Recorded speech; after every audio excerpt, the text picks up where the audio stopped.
currently, as you all know, we are experiencing a very challenging time with the pandemic situation. So this is not prevailing only in Sri Lanka, but this is a global challenge. We all are trying to cope up with the new normal. I know that you are very much eager to know what's going on and also new opportunities in the current Sri Lankan job market during the post-pandemic. So I think this is the time to open up our discussion. So to discuss this matter furthermore, three eminent resource persons are joining with us in this evening. So without taking much time, let me very briefly introduce them. So first panel member is Dr. Asantha Mahapatuna, the Program Director of Smallholder Agribusiness Partnership Program for Sri Lanka and also Agribusiness Development Program. So she has many multi experience and multi knowledge related to many areas. And our second panel member is Mr. Tilak Yedigama, Chief Executive Officer at Sanasa Development Bank PLC. And our third panel member is Mr. Dayan Edrisinghe, Regional Project Coordinator, Smallholder Agribusiness Partnership Program. Okay, so to open up the discussion, first I would like to invite Dr. Asantha Mahapatuna to share her thoughts on career prospects and challenges, especially related to the field of agro-food supply chain in relation to agribusiness. So over to you, Dr. Asantha Mahapatuna. Thank you very much. Thank you for everybody who made me here, especially the members of the Agribusiness Society, and thank you again for the Vice Chancellor, Dean of the Faculty, as well as the Head of the Department, and all the organizers inviting me here to share the experiences that we have gathered, running the agribusiness projects in Sri Lanka, as well as in experiences that we have gathered from other parts of the world. Without taking too much of time, and I should say the Dayan Edrisinghe is also working with me.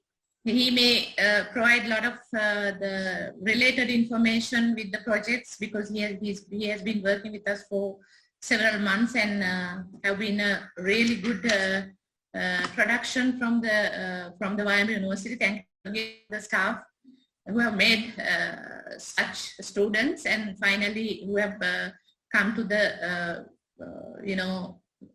market to hold a lot of responsibilities which is having under the agribusiness and agriculture field in Sri Lanka. I think I asked from who I'm going to address. So my audience, I got a very clear understanding about my audience today. So my audience is basically the undergraduates who will be searching for jobs after 1 or 2 years' time. And with that point of view, I just wanted to let you all know what is the scope of this agriculture or agribusiness field in the world or in Sri Lanka. If we consider the service sector in the world, it is about 50% in the service sector, and in the agriculture sector in the world, it is about 28% percentage-wise.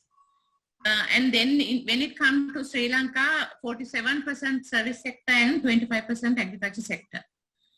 When it comes to agriculture sector, it means in Sri Lanka, basically, when we go through the central bank reports, including GDP and the sector involvement of the employment, we see that only the people who are in the agriculture. But agriculture is not, the agribusiness is a broad field. We cannot put and restrict into agriculture. because the students who are trying to linking with this field, because I know that in your university you have different fields, not just your course syllabuses and everything was on to agribusiness. So I feel that the US students are really lucky to be in this university and to understand the diverse areas that is having within this field, not just agriculture. And when it comes to agribusiness, the agribusiness or agriculture, you have a food technology department or whatever, everything is linked. And before I'm going to the value chain or supply chain, whatever, but I should say, you all should be very happy. First, you should be very proud being an agriculture graduate, because this is the second expensive degree that is offered by University Grant Commission, as of my information. And then in 2019, only 1,547 students were coming out from all the faculties in all the universities of Sri Lanka through agriculture, agribusiness, or agri-related areas. So first of all, you should be very proud of yourself that, if you feel that you can't find a job, being among the 1,547 students who are coming from the university, so and with the vast field that is available in front of you, I don't think that it will be a big challenge. But the thing is, actually, you should be able to market yourself. That is the key of finding a job. That is the key of finding a job. The first thing is you should be able to market yourself. Then the other thing is you should gather not just education, not just knowledge, but experience. You may think when I explain it like that, you may sometimes you get some doubts how we can get experience during our undergraduate period. So I will come back to that. Then the third thing is you in this now the current world is different. When if you apply for a postgraduate, then you should be able to get a good recommendation from your peers, good recommendation from your the lecturers, good recommendation from your the heads of where you have been working, the very good recommendations, because everything now depends on recommendation. Not with in Sri Lanka it is different. Sri Lanka, you feel that with the education qualifications, because I have been interviewing many people during my tenure. I have met all different sector students who are coming with big huge files with them, having lot of certificates, but the certificate doesn't mean that you are qualified to a particular job, because now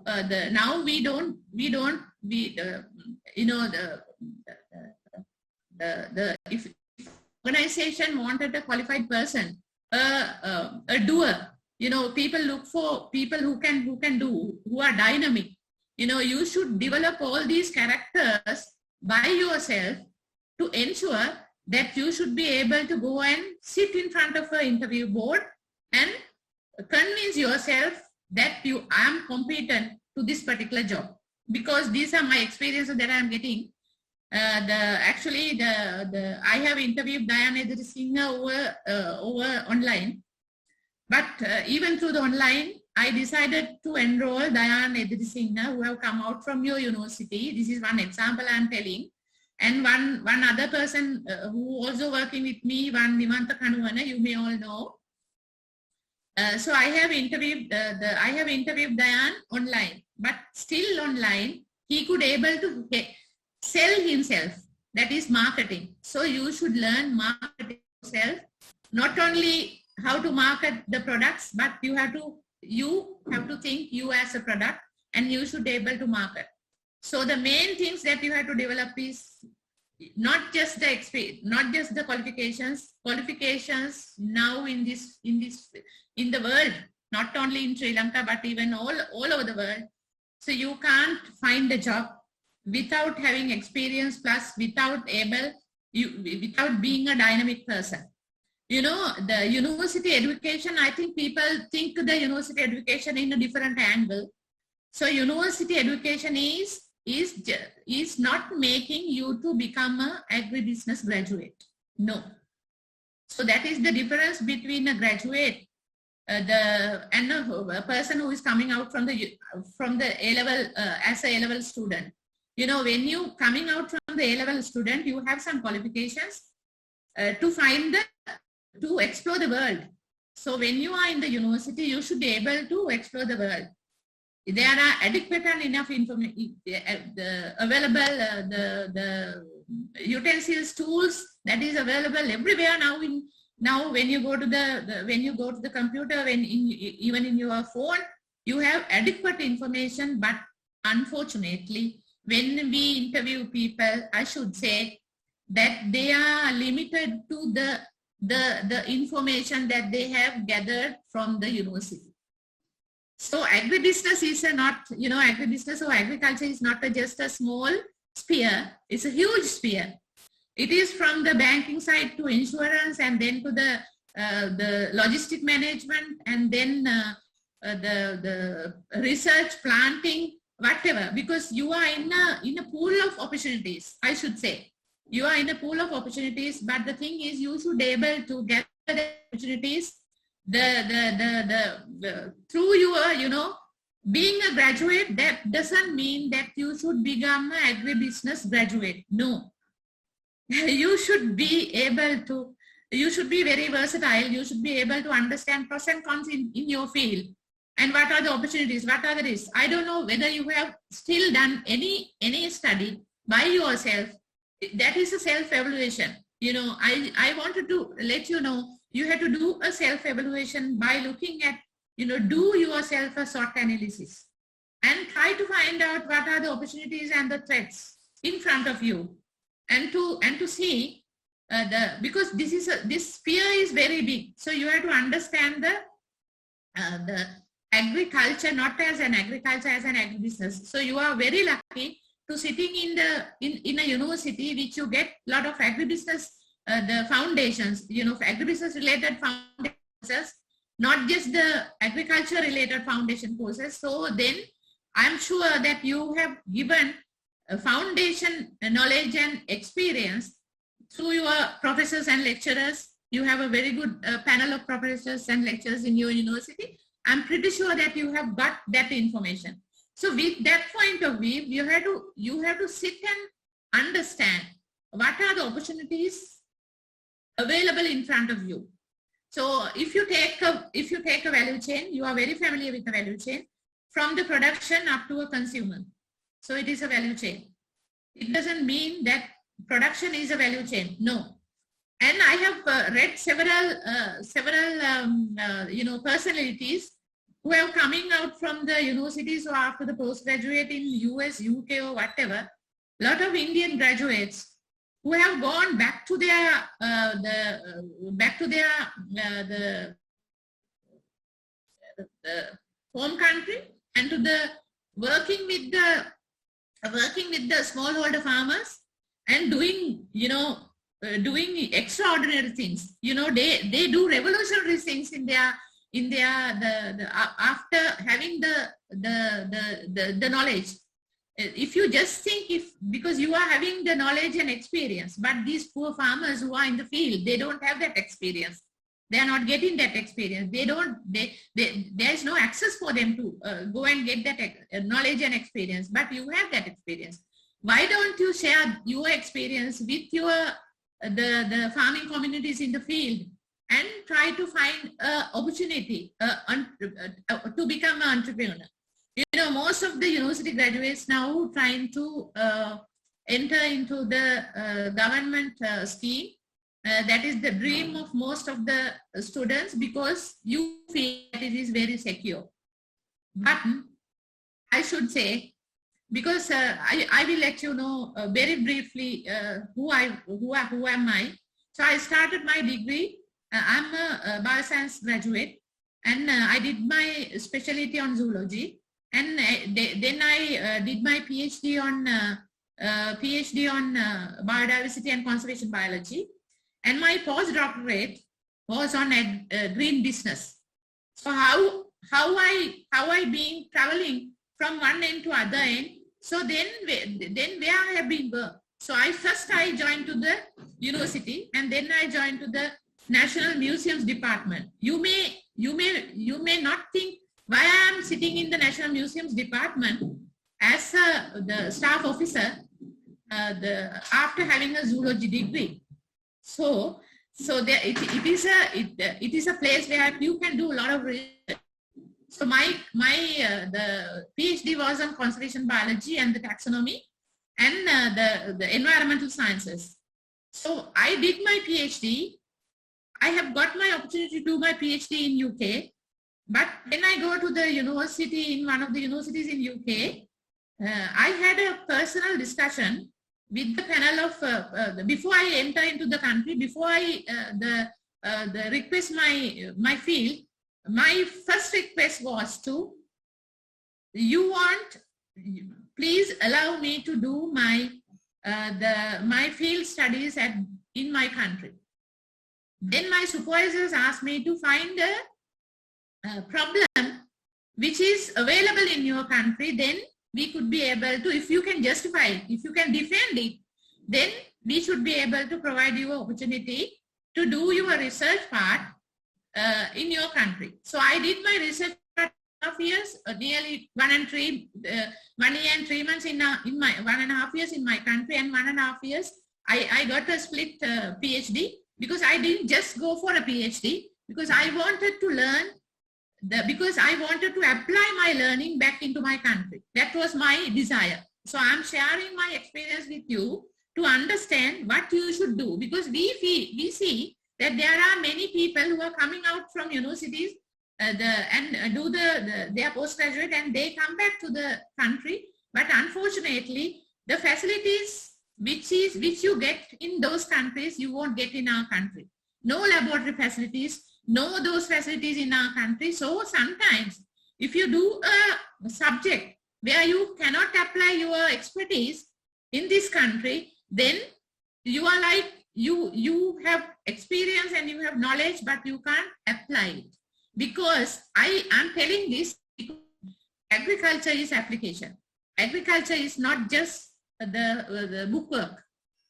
It is application. If you are capable of doing applications, even with your capacities as an entrepreneur, then you can go heights in your whatever the career that you select. I have started, as you said, I'm a zoologist, then a conservation biologist, then I did green business. That is how I became been in the business field now, because I did green business after I'm graduating as a postdoctorate. So that is why then I know what is business and what is sustainability of a business. So then when we are practicing in the field, then we always talk about how you sustain in the field, how you do applications in the field to sustain for a long time. That is business. So I'm pretty sure Mr. Tilak Piyadigama, who is in the business field and who is a very good the IT expert, and he will explain many things about the field and the banking sector. And then when I come back to, so I'm ready to explain in detail about my experience or whatever, if you wanted to get to know. And then when it comes to agriculture in Sri Lanka. Agriculture in Sri Lanka, so we all know we don't have big companies in Sri Lanka. We don't have Fortune 500 companies in Sri Lanka in agriculture, and we don't have the big lands in Sri Lanka. Then, as agriculture graduates, you have to think how we how we find opportunities in small land plots. So it is a huge challenge in front of you. I don't know whether you have did that by yourself to understand how you are going to convert a small farm and to understand the cost benefit of that small farm and to find the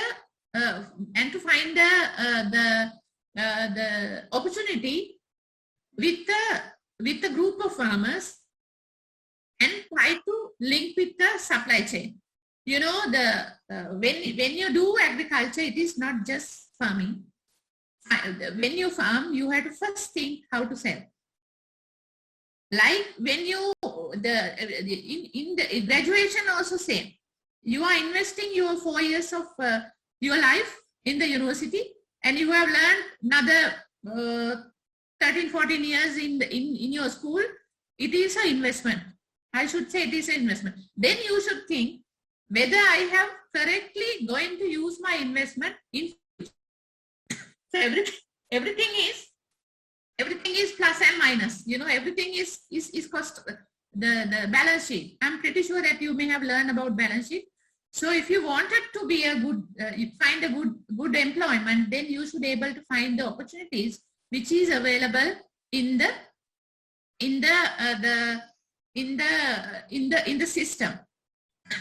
So I just wanted to get from you, whoever who is organizing this, how long could I be able to talk? Yes, doctor. It's around 15 minutes.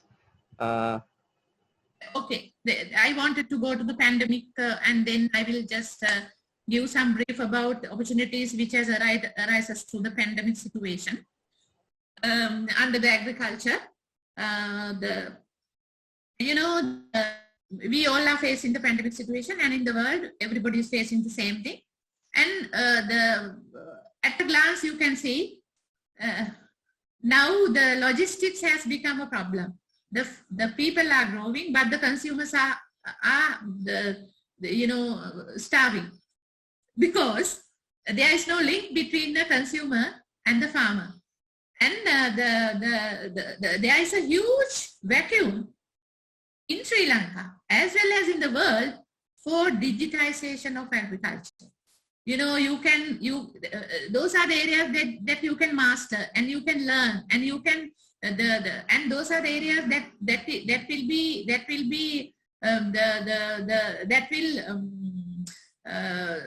those are the opportunities that will come very recently because you have to understand the issues and the problems now under this pandemic situation in the world and country. So the digitization, Internet of Things, you know, everything has become a problem. And then other area that is becoming alarming in all over the world and in Sri Lanka is climate change. So smart agriculture, the water,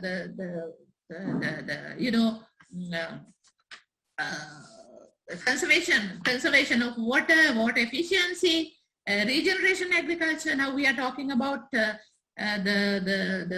eco-friendly farming and everything. So those areas may be the areas where there will be huge demand for employment opportunities in future. So I'm sure that you could be able to dig up more in those areas and to try to try to find opportunities under that. And from the supply side, so everybody is facing labor problems in agriculture. So then technology, introduction of technologies, introduction of machineries, and there are many areas where logistics coming, the efficiency in logistics systems, supply chain management, and then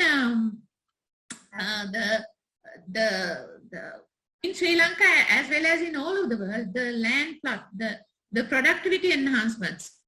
So those are so if you can master in those areas, I'm pretty sure that you could be able to find markets, because all the opportunities that people are looking for, dynamic people who have already understood the issues and problems that has arise through this pandemic, post-pandemic, and then then again the existing recurrent problems and issues which is prevailing in the agriculture sector and the sector in the world and in Sri Lanka.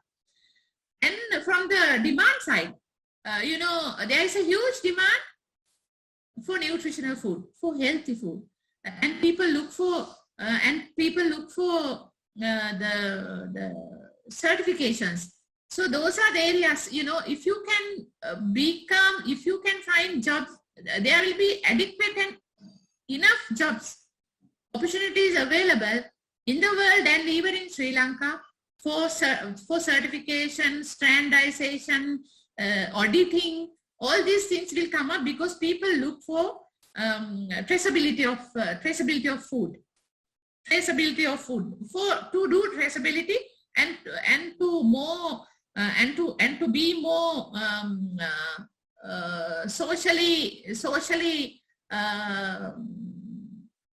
socially appeal, then fair trade certification. There are many certifications, and green, lean agriculture will be the future in the world. Green and lean agriculture. So if you just type green and lean agriculture and employment opportunities, you could be able to find areas where you could get mastered, because there are adequate and enough small courses for you to become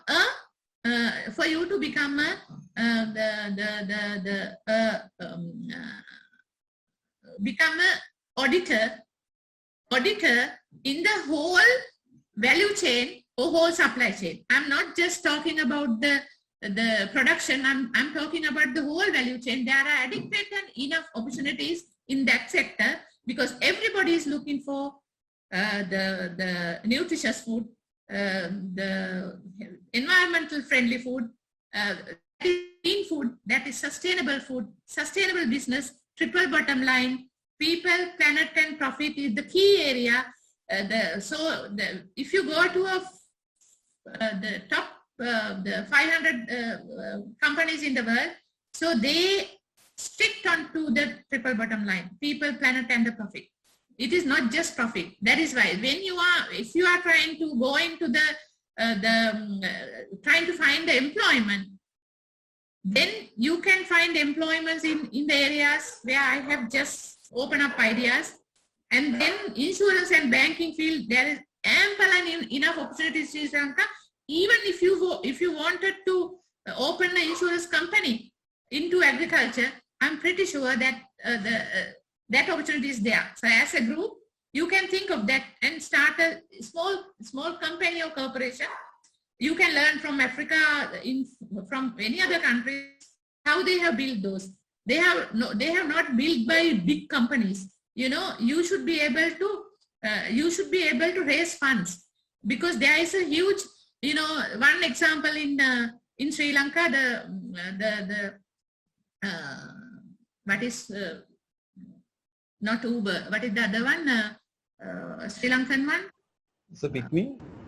Picme, yes. Picme is a social enterprise. It is a social enterprise. It is funded by because the CEOs of that company was able to because in America and a lot of worlds there are venture capitals are available. That means to develop ventures, socially responsible ventures, there are adequate and enough grants available in the world. But you should be able to get those grants and to convert it to a social enterprise and to benefit it. You should be able to show it to the granting or venture capital investors that this is booming. The Picme is one of the companies which is booming in Sri Lanka with a good equity at present. And those are the areas that you can think of. You don't think in a small way. Please think in big, because you have graduated. Graduates have can reach to a lot of information, can reach to a lot of funds available in all over the world. You should be able to write to them, get the information, get funds, and to stand by yourself. There are many opportunities in the world. Thank you. Over. Thank you, Dr. Asantha Mahapartner, for your wonderful speech and also for the advices. So it's a very broad sort of advices you have given to our students. So thank you very much. And also one fact is that our students can start by evaluating themselves. So that's a really good point. They can start to evaluate their strengths and weaknesses. So thank you very much, Dr. Asantha Mahapartner. So now I would like to invite Mr. Tilak Pedigama to share his thoughts on career prospects and challenges, especially in the areas of banking, finance, and SME sectors. So over to you, Mr. Tilak Pedigama. Thank you. Good evening all. First of all, let me thank the Acting Vice Chancellor and the Dean of the Faculty and the academic staff and the organizers of this event for inviting me here. I mean, I'm probably the privileged one because I'm not not at all involved. I'm not an agriculture person, but I think I'm involved in agriculture in different ways. But I'm privileged to be here, and it's an honor to be talking to almost 300 plus students and eminent scholars and so on. So without much, I think I believe I have 15 minutes to talk. So let me try to give a perspective of the job market and how you can be an impactful graduate, irrespective of whether you do agriculture or something else. So if I'm to hire someone, because I think I'll get to the point straight away, if I'm to hire someone, what would I look at? I look at whether that person has a passion for what they're trying to do. So maybe you are doing agriculture, but if your passion is not agriculture, I don't think you're the right fit, right? Now, why passion is important? I think anything what you do, you have to love what you do and you have to do what you love. I mean, that's my basic principle of me, and also if I'm looking for someone to hire, that's what I do.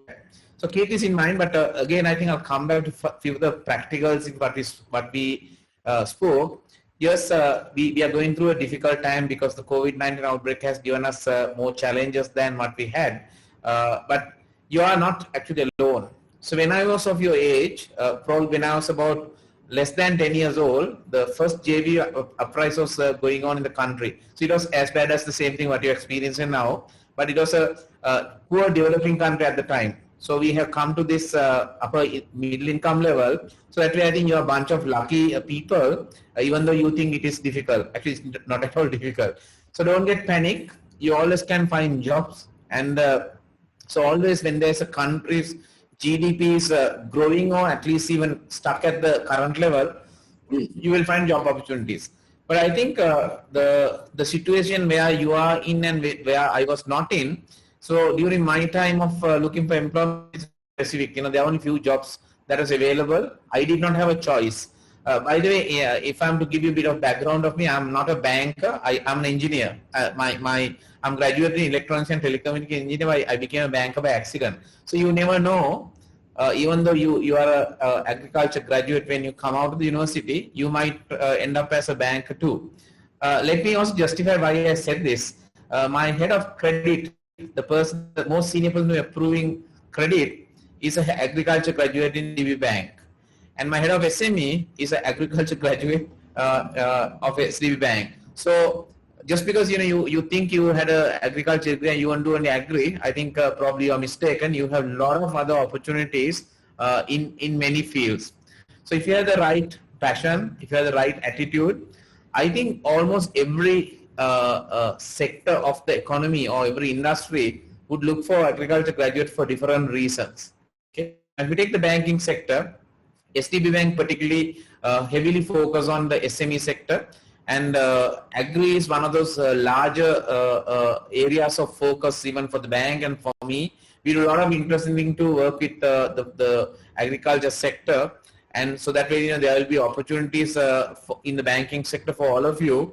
I mean, not only in my bank, I mean every bank has some interest. In fact, the good news is Central Bank of Sri Lanka has mandated that minimum 10% of our loan portfolio should be in the agri sector. So we do a lot of work with that. But if you look at the banks, traditionally have been just giving loans and supporting the agri sector in a very less engaging manner. But however, now, particularly the banking sector, insurance sector, we are trying to be more engaged. But what do you mean by more engaged? See, we look, when you look at any industry, I mean, there's economics behind that. If the economics does not justify that sector to sort of, sustain and develop, there is no sector growth and there are no employment as well. In fact, agri sector in Sri Lanka is very interesting because if you look at our GDP, the agri sector contribute about 7 to 8% of 90 billion US dollar economy. But when you look at the employment in the sector, it's about 27% of total employment is involved in the agri sector. So I'm sorry to say it looks very unproductive. The productive sector is very low. Why is it low? We do not still have the modern agri involved in our economy. So still our farmers are very traditional, and with all due respect to them, and they use some kind of technology, maybe tractors and harvesters and things like that, but they have not got into real smart farming. So I think that is where I would say all of you, I mean, I can see about 300 plus people on this webinar, all of you have got technical knowledge of the agri, right? As I said, I'm not a specialist on the subject, but I know all of you are specialists. So that is where you can actually create an impactful change in the agribusiness in Sri Lanka. Now, so when you talk about agribusiness, it could be actually farming itself. I mean, you want to go and have a large commercial farm, which I have witnessed in say places like Africa. In my previous employment, I worked for Standard Chartered Bank for a long time. So we had a large agribusiness in. We were used to fund large agribusiness in the African continent, like places like Zimbabwe and Botswana. We had a massive field. You're talking about 500 to 1,000 acres of farming, and it's managed by commercial farmers, right? So I think Sri Lanka needs commercial farming. I think one of the requests I have for all of you, if you wish, you can actually get into commercial farming. So maybe traditionally, sometimes people might think that farming is not very cool job. I think you have to sit in work. It's not. Even I don't mind going and doing farming if I have the opportunity. So I think that's one area. Then Dr. Asantha mentioned quite a few times the value chain. So if I may take the value chain of farming from the farm to the kitchen, okay? I mean, ultimately end up in the kitchen, we cook and eat, or maybe end up in somewhere else. But if you take that whole value chain, there are a number of players involved in that, right? There are farmers, there are middlemen who collect the farm crops. Then there are logistical partners delivering, and then there are payment partners doing payments to buy and sell. Then it goes through a value chain. So you also can be part of the value chain. Since you know the business, you also can be the value chain. But again, the value chain should not be just a value chain. It has to be a smart value chain. It has to be a more of a efficient value chain, because don't forget, Sri Lanka's agri sector is quite not efficient. Given that 27 of employees producing only 8% GDP, actually it's not very good from an economic point of view. So I think the part of the problem, I believe, must have been we did not have large pool of agriculture specialists like all of you in that value chain. So one of the largest impactful change you can bring into the economy is, I think all of you should participate actively in that value chain, right? So value chain comprises even what we do. Like I said, as a bank, we finance various projects of the agribusiness, right? I mean, you are definitely can be part of that because you have the skill and the knowledge and the know-how of how to assess even credit. Then look at the insurance sector. Now they do, they have this the index where they can even give insurance policies and so on for agri farmers based on weather patterns, crop patterns, and various things. So I think that the point what I'm trying to make here is, all of you have very, very high level technical skills, having been in the university for 3 years or 4 years when you come out. I think if you apply that knowledge to make our agri sector better, and you can actually add a lot of value, and you will find employment opportunities in that area. So I believe I have done about 10 minutes. I have a few more minutes. I have a little presentation. I think I thought I don't mind showing this if I find since I found the time. I think Asantha talk about also, I believe you can see this, right? So if you look at from a farm to the kitchen, there's a value chain, right? And unless you automate this value chain, you can't make it efficient. So I think Yasant again mentioned about PickMe and Uber. What do they do today for any businesses? They act like a online digital channel where you can go on, right? And also they do delivery services door to door. Now what does this mean? Like, you know, you look at a farm in Dambulla, right? Or you have a farm in Dambulla. So one of the biggest problem you have is the logistics. Now you can register yourself to on Uber or PickMe, and you can sell vegetables, or in fact you can create a business on your own. You can collect vegetables in Dambulla, like the economic center in Dambulla. You can be a digital economic center and partner with Uber, PickMe, and you can actually deliver it to the end user, and fresh food and at a low cost and very efficient service you can provide. So obviously then you come the payments, because you can't do this without making payments. Now SDB Bank has an app called UPay for an example. I mean, there are apps in Sri Lanka. You don't have to be only UPay. I'm just giving you an example. Through this, you can buy and sell, and you can pay through Lanka QR, which is a digital payment system. And by doing that, you can make the value chain very efficient, right? And these are all employment opportunities at the end of the day. If you get this value chain, the payments can be one employment opportunity for agri-graduates. At the same time, logistics. So you know how to maintain the freshness of your vegetables or whatnot, because you have the technical knowledge. So use that, then you can have a very impactful value chain. So the other areas, for an example,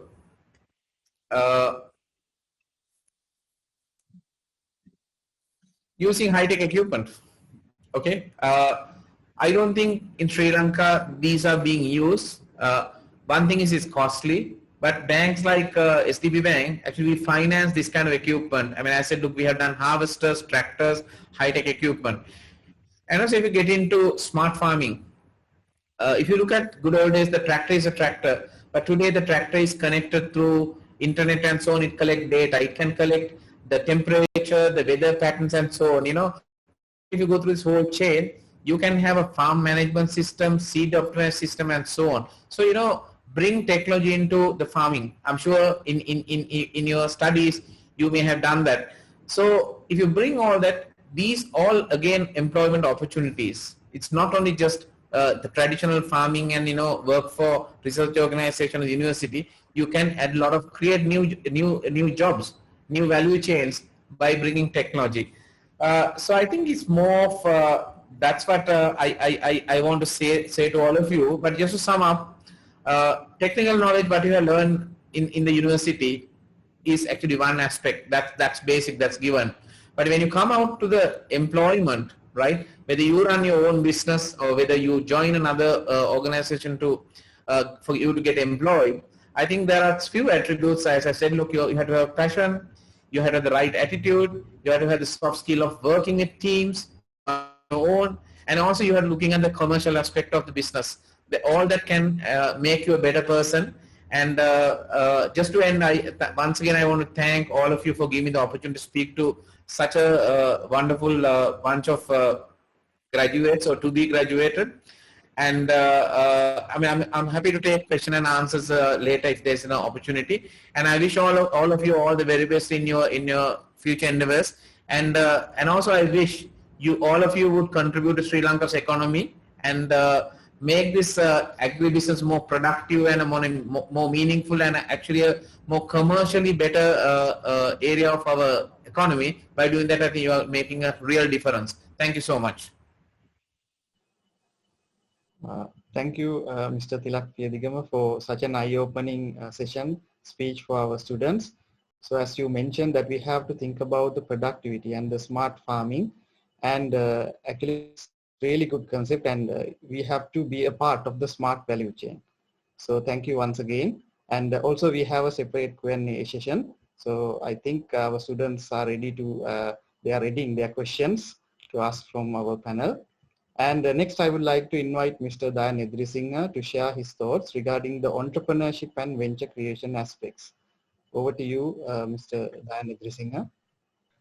Okay, thank you very much. Good evening, all of you, and I would like to make opportunity to thanks Acting VC, Dean of the Faculty of Agriculture, Professor Jagat Edirisinghe, and all the academic members and organizers of this event. It is a great honor for me to participate for this event. So I would like to emphasize few areas. Most areas discuss about Dr. Yasantha Mahapatuna and Tilak Piyadingam. So I would like to talk about some areas because after graduation, now you are going to complete your graduation within 1 year or 6 month period.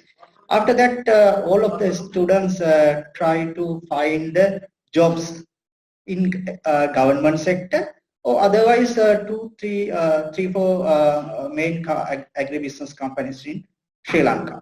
So if you find the jobs in those kind of companies, you have to work as a small wheel of a huge machine. When the machine is run, you also have to perform, because you have to specialize in only one areas. You can't here and there, and you can't learn the holistic process of the company. I think this is the one of the main issue. So you work 3 and 5 years in same positions and same activities. After that, you are specialized. But if you can, according to my suggestions, if you can join the medium level company, it is a good opportunity for you, because by working that kind of company, you can get experience about all the operations, not only processing, not only cultivation, not in addition to that, financing and other things.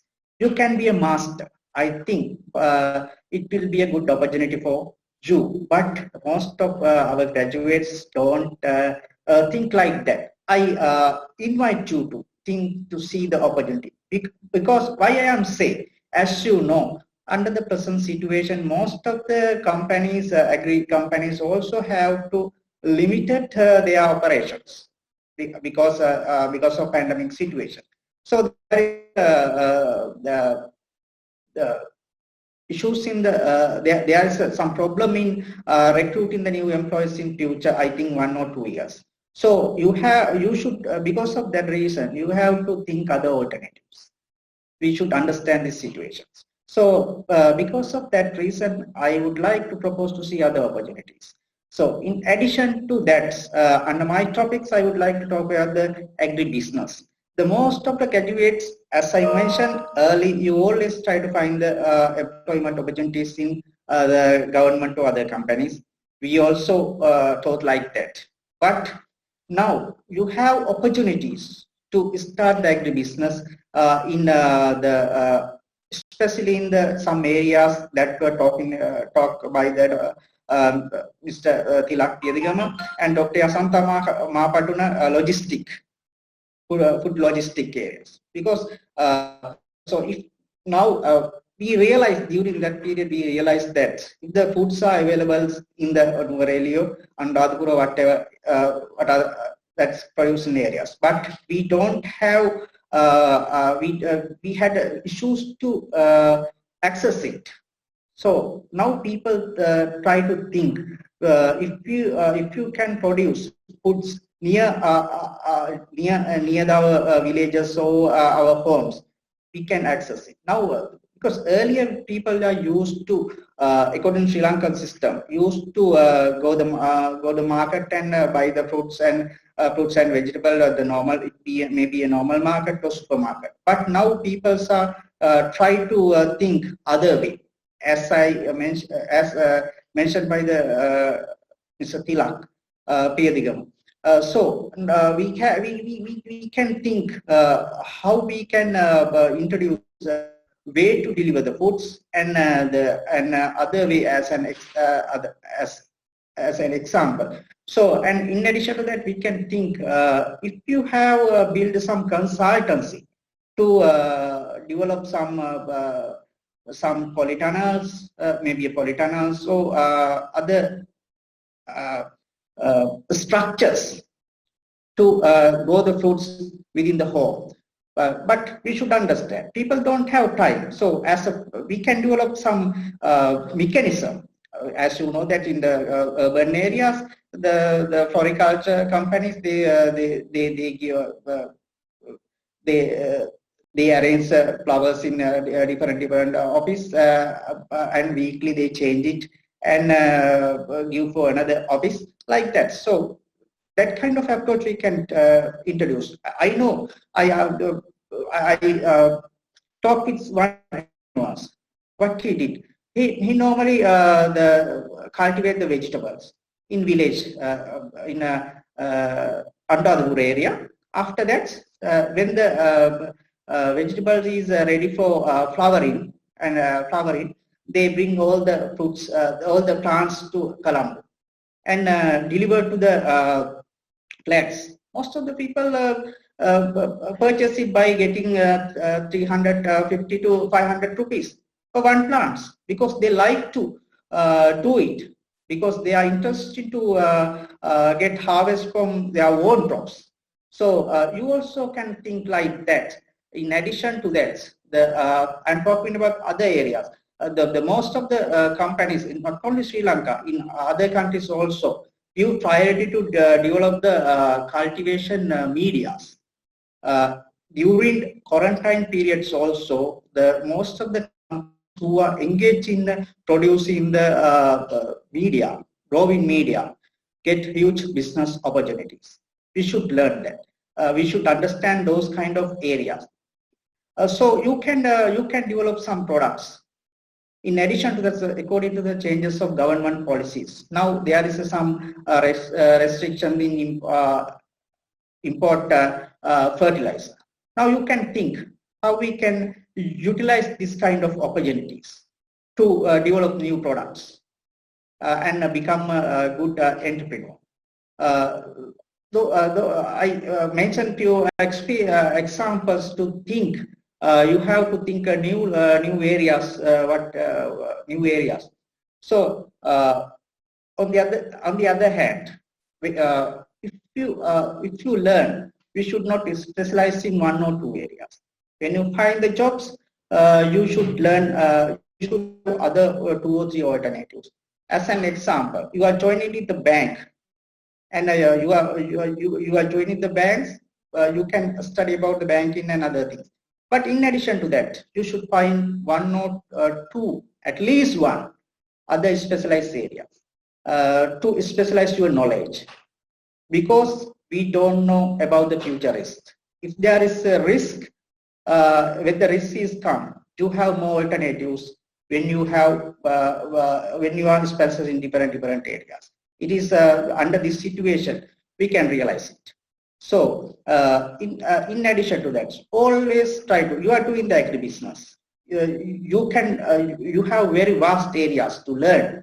So try to understand what are the new subjects. New subjects mean a new opportunities in the world. As an example, Mr. Piyathigam also here, he talked about the social enterprises. Dr. Asantha Mahapattana also said that there is a good huge opportunities to develop the social enterprises, because most of the companies in Sri Lanka also try to convert their business to social enterprises. By doing that, they can get more opportunities to equity funds and get higher markets. So if you can specialize in those kind of areas, you can provide, easily you can find jobs. In addition to that, when we talk about the banking sector, there are very limited people in Sri Lanka, specialization in social performance management and social performance auditor. So those are the, when you study in the university, you can follow the international process and you can get the knowledge. By doing that, you can become specialized in the country, not only country. It is quite good opportunities to serve your service in worlds also. Please think like that. Don't panic under this situation.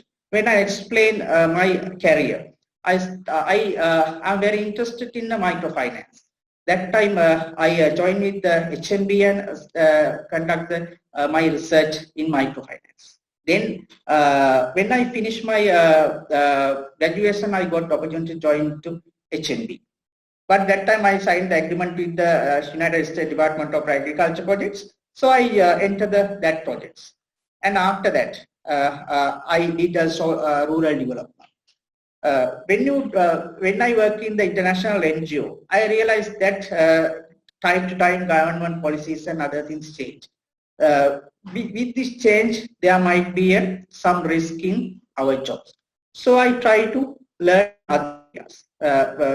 In addition to the rural development, I learned about the microfinance. I joined to the microfinance and I started the microfinance in one leading company in Sri Lanka by joining with another 2 senior members. And in addition to that, I got opportunity to develop my career through the livelihood development as a livelihood development manager in one of the companies. By doing that, I realized that there's some opportunities in the world to start the social enterprises. And I got the chance to go abroad and I learned about the concept of social enterprises. And I come back to the Sri Lanka and I start the social business concept in Sri Lanka.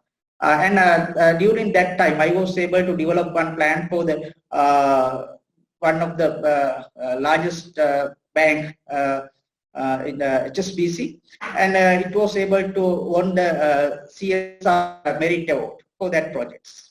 It's called Manudhiya Saviya. During that, I developed my brands also. In addition to that, I joined with the Ministry of Agriculture, where with the Smallholder Agribusiness Partnership Program, and I was able to study the value chain development in rural area. So here also, when you join the jobs, when you find the jobs, try to do the unique things. Normally in Sri Lanka, most of the agriculture students try to do the same thing, but doing the same thing, you can't be specialized. You can't be a unique person. If you can become a unique person, definitely you can find the good job opportunities. As an example, Dr. Yasanta also here. During last week, we give the assignments to companies to develop the financial literacy program, because we conduct some programs to develop the youth agriculture youth entrepreneurs. 2,500. We are committed to become 2,500 youth entrepreneurs in Sri Lanka under that. But normally those people are very committed and they're having very experienced people. But they send they submit some proposals. But we should have knowledge about the farmers. It is because it is not suitable for the farmers. Because actually I would like to appreciate Dr. Yasanta Mahapatna.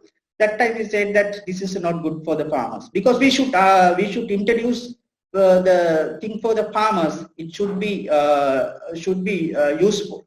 Otherwise, it will become only the one trade. I give one example. So you also firstly you should work with the farmers. You should understand their thinking pattern and their livelihood pattern, and how they like to work, and then you can develop new thing that much appropriate for them. If you can do like that, if you can think like that, and if you can develop that kind of products, you have a huge opportunities in the agribusiness, agribusiness companies, banking, and other all the sectors. Definitely, you should be able to market your talents. It is very important. I would like to at that moment I would like to say, firstly you should have confidence. You can do the works. You should have confidence. You should have knowledge, and you should have experience, and you should have the ability to think what the consumer, maybe a farmer, maybe some companies, what they need and you should develop, you should provide your service according to their requirements. Sometimes you have to do some work, but it's not related to do your studies. But you have to learn. You have many ways to get the information. You have to develop the products or service according to the requirement. I think Dr. Tilak Pidaligama said you should have passionate for the product. Firstly, you should love your product. You love your jobs. Then if you love your jobs, you can create many things. So I would like to wish you all the best, and I'm not talking too much because we can get more advice from Dr. Asanta and Mr. Pidaligama. Thank you very much again for giving opportunity. So I wish you all the best, and definitely you will be able to find good job opportunities in future. Okay, thank you. Thank you very much, Mr. Dan Idrisinghe, for your noteworthy advice for our students. The point is how students can see as an entrepreneur, not just seeking job opportunities, but to see the opportunities. Okay, so so we have gathered a lot of important insights on career prospects related to different fields. It's certainly a really fruitful session for you all. And I'm sure our students in the audience also have plenty of questions in this regard. So dear students, now it's your time. It's time to forward your question to our panelists. So if you have any questions, if there are anything to be clarified, now it's time.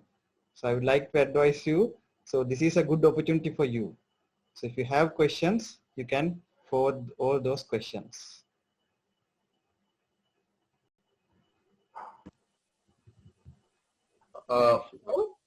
There's one question someone has posted. I don't mind answering that, and that is Thiomi Samya. Sir, please tell us how to market ourselves in an interview.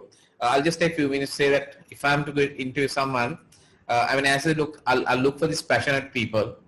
And I'll ask this question maybe 10 times. I mean, are you sure this is the job for you? You're looking for, because you need employment, right? That's one thing.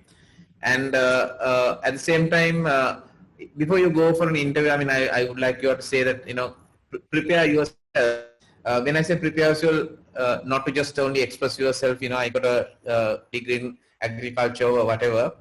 So you also have to know about the organization very well, right? Now, if you take an organization involved in, say, agri-exports, you have to know about the company, what they do, how they do, their export markets, and it's better to know the legislation of those markets, certifications, and the whole works of how that business works. So that way you can relate to the company and the jobs. That much, it becomes that much easier to convince the management of that company, okay, you are interested in that. And also by preparing yourself better, obviously it becomes an easy conversation rather than, you know, going and asking what are you doing, what kind of business are you in, kind of thing.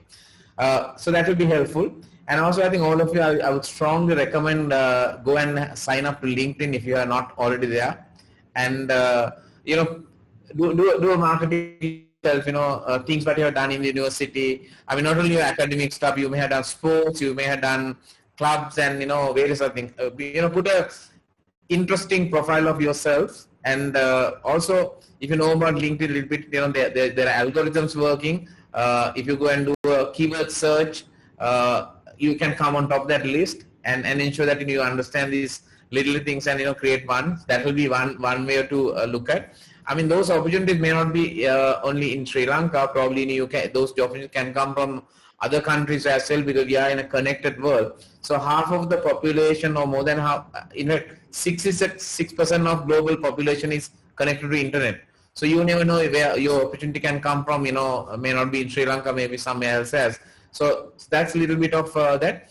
And also, I'm not very familiar with your curriculum in the university. I strongly advise to know about the technologies behind agri, right? Smart technologies. It got mentioned, but I don't know to what level of sort of, you know, you're being taught on technologies, be it digital, be it this whole backward integration and all that what's linked with agriculture, you should learn. So you have to be a very resourceful person when you come to the interview. Not only your degree and its associated knowledge. So you have to present yourself as a businessman or businesswoman, because ultimately the companies are hiring you to get a job done. They pay you a salary, but they will expect you to produce maybe 5-6 times of that investment. So, and also you have to be an extremely good team player. And some of the people who have done sports and things like that naturally can display those team aspects. And also areas like CSR and the social things what you have done will be helpful. And if you have a profile of that sort, I think your chance of getting a job is quite high. Thank you. And Mr. Pietro, another question for you from our students. This is regarding the soft skill development. So what do you advise regarding the soft skills development? Okay, good question. I think before you go to soft skills, I'll also say that knowing the languages also I think will be helpful, like English, Sinhalese, Tamil, and so on, and that also will be helpful. And if you want to go beyond, learning Chinese is not a bad thing now, given the world politics, right? Apart from English, I can speak a little bit of Chinese. Okay, so that will be helpful. And also, soft skills are nothing but how to interact with humans, right? We are all quite good at doing things on our own. Recently I did a session on a particular book called 7 Habits of Highly Effective People, written by Stephen Covey, written in 1989, I think. If you have time, please take that book and read. But I'll tell you what that you will find. First, we are all dependent on someone, right? When you come out of the university, if you go and start working, you probably don't know what is expected from you. You'll depend on few people. You'll find mentors and managers and things like that. So from that stage, you're graduating to an independent stage, right? It's all about you, right? You can now do things on your own, right? But after a while, you have to move from independence to interdependence. So I think that is where the real skill you have to display. You're going to work with a lot of other people. Doing the job on your own is easy, but getting the job from others is not that easy at times, right? You have to use your soft skills, like in your communication, how you speak, the language you use, tone of the language you speak, and all that matters, right? And it doesn't cost you to smile always, right? And also I think we are in a very fast-paced, connected world. Sometimes you have to do some extra hours as well. You can't be 8 to 5. Given our kind of thing. So time is 7:20. Still, I'm in my office, right? So that's the kind of level of commitment probably might need. But of course, you have to have work-life balance as well. I think you have to take care of that. But I think if you have all that other than your education, you can be a quite productive employee. Yeah. Thank you.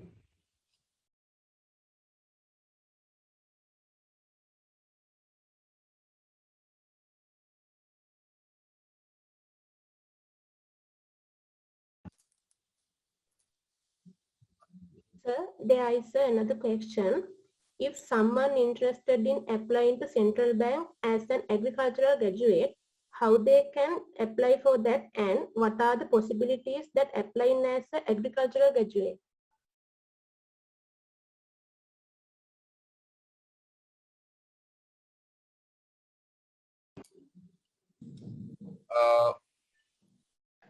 Please.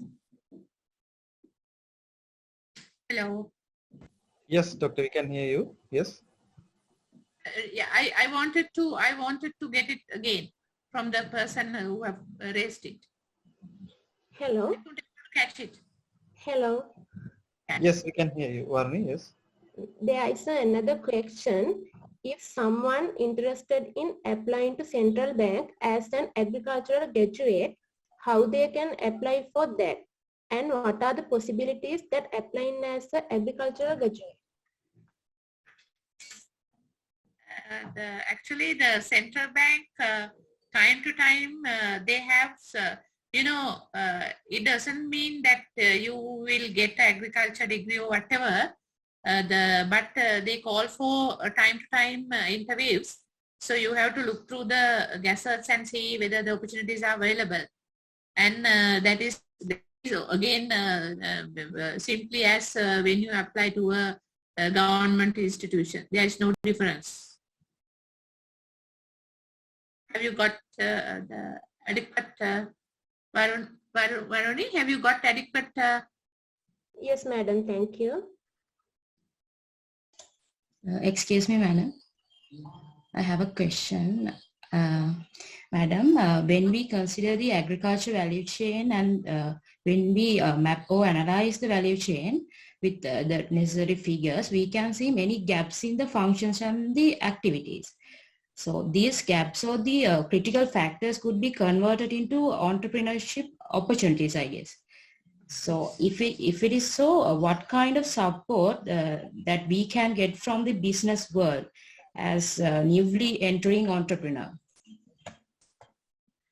Okay, thank you. Actually, it is very good that you decided on the links where you get where you need to prioritize in the value chain. So there are priority areas which is almost neglected in Sri Lanka, and that is the area where you get opportunities.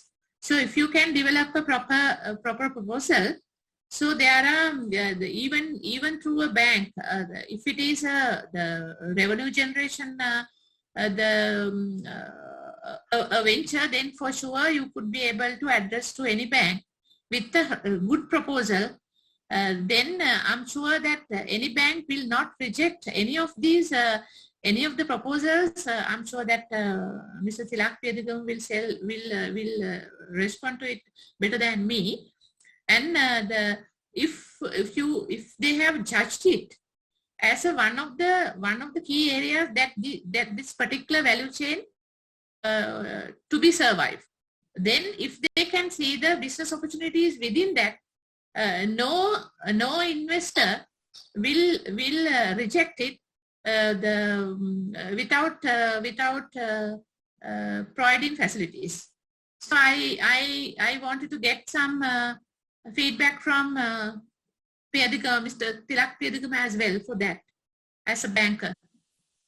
Yeah, I think most banks fund startups. In fact, we believe in startups. If you look at the most revolution thing that has happened in the world, including what we mentioned earlier about Uber and things like that, they were all startups. At one point, they were startups, very small companies started by 1 or 2 people, but they have grown to global giants now. So yes, banks are quite keen on startup businesses like SME. They are more MSME, SME kind of businesses. But I think your proposal have to be very, I would say, right. So you have to demonstrate that the bank should take a risk on your project and idea, and but still you can make a profit for you as well as to repay the loan within a reasonable period of time.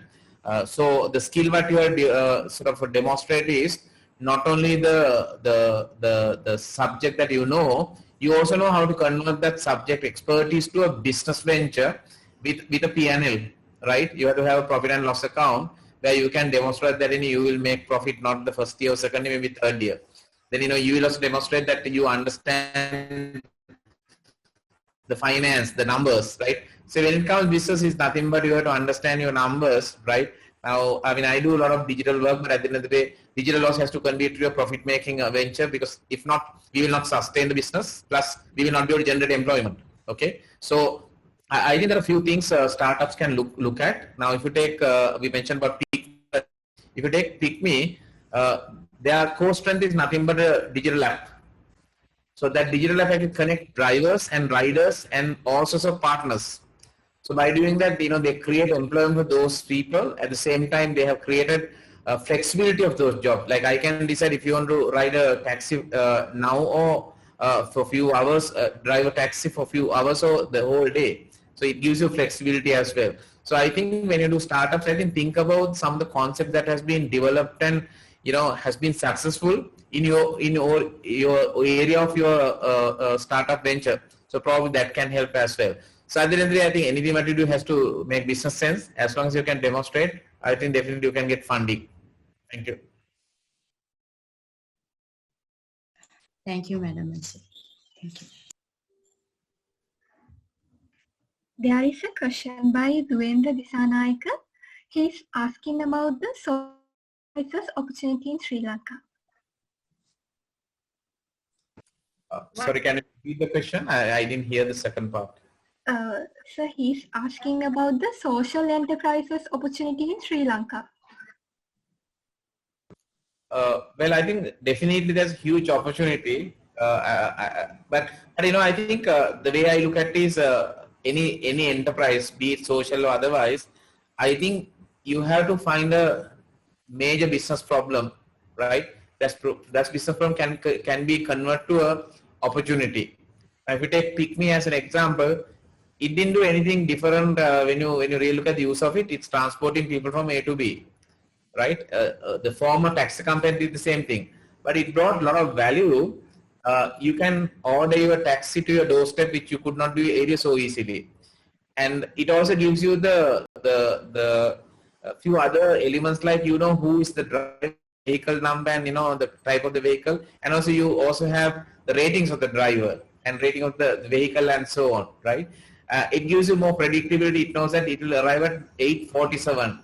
Not the driver will say, I'll come at 8:45 and come at 9 or something like that. So it gives you a lot of other value additions. It can track your cost of the estimate cost of the trip, right? And you can pay through your debit cards and the QRs and things like that. So it gives you a lot of other things while taking you from A to B. So the point is when you understand that there's a problem that existed which even we did not know. If you resolve that, the social enterprise can be actually huge. In fact, I see a lot of opportunities in agri sector if you all want to explore. I mean, as I said, a few slides I put. So you understand the issues that come across different people from farm to the kitchen, right? And if you can resolve some of those problems, they are business opportunities, and they can be social enterprises as well, right? You can find funding from banks to angel investors and so on and so forth. Definitely there are there, but I think what you have to come out is that business idea where you can actually finally convert that to a profit-making social enterprise. Thank you. If I add something onto it, social enterprise, I am sure that as graduates, you may know very well what is a social enterprise is actually. Do you know what is a social enterprise is? Who have raised the question? Tushini, can you get it from him? Yes, madam. Yeah, the social enterprise means actually, it has the social enterprise is not, it is not just earning money. It is not profit oriented. So I said bottom line when I just talking to you. So basically the social enterprise provides a lot of opportunities to the social. So there is a huge social component in it. It means, for an example, when we again take the PickMe, the PickMe has given many job opportunities to the taxi drivers. And then the second thing is, and they have given a relief to the customers. So, many relief, as very clearly said by Mr. Piyadigama. So, they understood the, customer needs clearly well. If you wanted to start any enterprise, whatever the social enterprise or if it is a social enterprise, that social element should come in. And then, irrespective of any enterprise, if you wanted to start, understanding the business opportunity plus to read the consumer, to read the client well is one of the key things that you have to do. You have to read very well what they want. What is the, for example, if because we are reluctant to go and sit in front of when we are consulting a doctor, we don't want to go and sit in front of a doctor and wasting our time there. So there is a huge opportunity to develop some sort of an app and to provide the additional facilities to the client, mean the final consumer of the product. So there are many areas in the, as Mr. Piyadigama said, in the value chain. We always think that farmers are poor because of that they can't spend. No. If you go through many studies, many success stories happen in African countries. African farmers are very poor, but still they need inputs, but they don't get inputs on time. In Sri Lanka also same. And there are many social enterprises and other enterprises developed in India and in Africa, because those are the two major countries that you can go and learn many things. I'm asking you to go and learn, explore and explore. Being a graduate, you need to explore. So I should say first explore, second explore, third explore enough. Then you can learn, because I'm sure in a university, our education system is very restricted to the syllabus that you are learning, but our universities is giving an excellent foundation for a graduate to stand by yourself and to make confident on yourself. So then you can stand by, then you have your own confidence, then you are a graduate. You can't depend on lecturers, you can't depend on any others, then you are a graduate, you are becoming a graduate, then you should explore adequately. Then if you explore, then you can see in Africa, very efficient systems have already been developed to provide inputs to the farmers. Because now in our country, farmers get in Sri Lanka, farmers receive their inputs through a nearby shop. Inputs means from, you can count inputs, many inputs when you grow. Those inputs including investments, insurance, the fertilizer, seeds, whatever, all the inputs. Now present the system is big companies working with them. It is a huge risk. It is a huge risk for a big company. And in Africa, what has happened is, even in India, now it is happening, the big companies are there to just to purchase. But the all other players in the value chain is done by, a group of people who have developed locally and who are in the same village or same cities in the particular area. So they link with those big companies, because big companies look for a value for money. If feels a person who can provide quality vegetables and fruits for their supply chain, I'm pretty sure they are willing to hand over that to some other company in their balance sheet. If you can offer them a package where you can go and present it to a board and to show the particular company board, and to show that if you buy this, then your balance sheet will be deducted from this percentage. For sure they will buy it. Any person will buy it. So those are the areas. So this is not just, entrepreneurship piece. You have to build the entrepreneurship capacities gradually. Then the entrepreneurship is, exploring, the dedication, everything is there. But when you dedicate at the beginning, then throughout you don't want to dedicate, but you have to dedicate at the beginning in a full swing. Otherwise, if you just think that it is again like, entering into a university doing a degree, because I know most of university graduates, when they get into the university, they work very hard during their A-levels, but when they get into the university, they think, my goodness, everything is finished. I don't want to read. I don't want to write. No, I don't want to explore.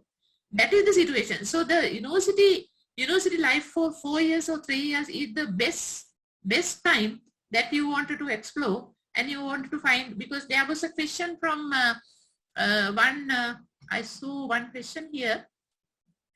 They're asking, somebody is asking, Doctor, excuse me, Doctor, sorry for the interruption. Doctor, I have to remind that for our audience, we have a couple of minutes we can allocate for Q&A session, because time is okay, right. Okay, right. Okay, so thank you. Yeah, okay, right. Okay, bye.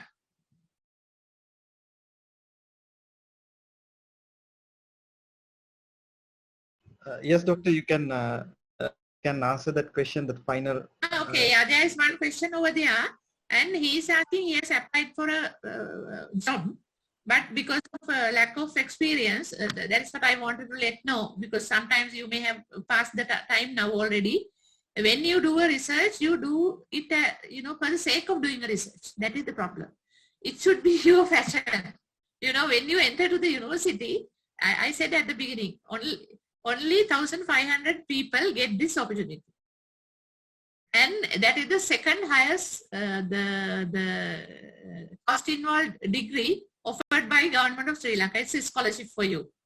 And then when you enter to the university, then you do it. And when it comes to a research, you do it research for the sake of doing the research. No, if you should select your research in the area where your passion is, then if your passion was there, then I'm pretty sure that little time has adequate and enough time for you to gather experience. So then you can show it in front of the interview board that while I'm doing this, I did this and that, and I explore everything. Then the person who is the interview board can understand that you are dedicated and you are dynamic and you have done adequate research. Your research is not just a paper. It's a massive workload that you did on it. So those are the areas that you need to concentrate on while doing research. I'm telling this is most of the people, you go to the masters or the whatever, doing that also you have to act like that. Then you can sell yourself. Okay, I also add one thing to these topics, because during the course content you have research, and in addition to that you have implant training periods. Because as doctor mentions, when you do the research, it should be marketable. In addition to that, when you get the opportunity for get the implant training, please try to show your talents. I think if you can show your talent within this organization, definitely they will offer for you. That's all. Okay, thank you. So the time is passing really fast, isn't it? So as I mentioned earlier, this is a really interesting dialogue for us. However, due to time limitation, we have to move to the next item. So we will wind up the Q&A answer session. Thank you once again, dear panel members and dear students, for joining with discussion. Now I would like to hand over the session to Dr. Menuka Udugama, Senior Treasurer, Agribusiness Society, Department of Agribusiness Management. Over to you, Dr. Thank you, Virajit. I would like to take this opportunity to thank Dr. Asantama Patune and Mr. Tilak Piedagama for your invaluable time and thoughts. It's a rare opportunity to have resource persons of your stature in one platform. So I'm thankful to Mr. Dayana Dirisinghe for initiating and organizing this session to give our students the best experience possible. This session, I'm sure, provided our students with the confidence that they are on the right track as agriculture graduates, and also what potential there is in the agribusiness sector and also in green businesses, which are rapidly growing, creating so many opportunities. So I must thank Professor Jagatha Dirisinghe and Professor Kemin Herat for their encouragement, and Mr. Virajit Kuruppu for all the support, and our department staff. Congratulations to the Agri Society for another successful seminar, and thank you so much.